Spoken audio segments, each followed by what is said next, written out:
नमस्कार मंडळी. आजकाल आपण उन्हाळ्यामध्ये ताकाचा सेवन जास्त करतो. तर ते ताकाला चव कसं यावं या व्हिडिओमध्ये मी तुम्हाला सांगणार आहे. छोटंसं रेसिपी आहे, चला नक्की बघा. आपल्याला दुकानामधून ताक आणायचं आहे आणि त्यामध्ये आपल्याला पाहिजे तेवढं 1 ग्लास किंवा आपण 1.5 ग्लाससुद्धा पाणी घालू शकतो.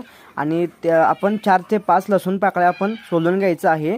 लसूण पाकळ्या बघा मी सोलून घेतलेलं आहे आणि त्यामध्ये आपल्याला जरासं जिरं टाकायचं आहे चिमूटभर आणि आपल्याला अंदाजे चवीनुसार मीठ टाकायचं आहे.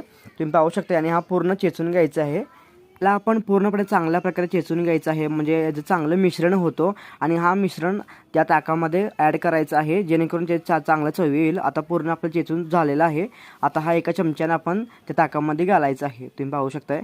आणि हा ताकामध्ये घातल्यानंतर आणि आपण जरासं हलवून घ्यायचं आहे. वरून आपल्याला चाट मसाला हा घालायचा आहे. हा चाट मसाला कुठेही आपल्याला दुकानामध्ये अवेलेबल मिळतो. हा चाट मसाला घातल्यानंतर आपल्याला जरासं चमच्याने ते हलवून घ्यायचं आहे. हे पण पाहू शकताय. ताक आपला तयार आहे.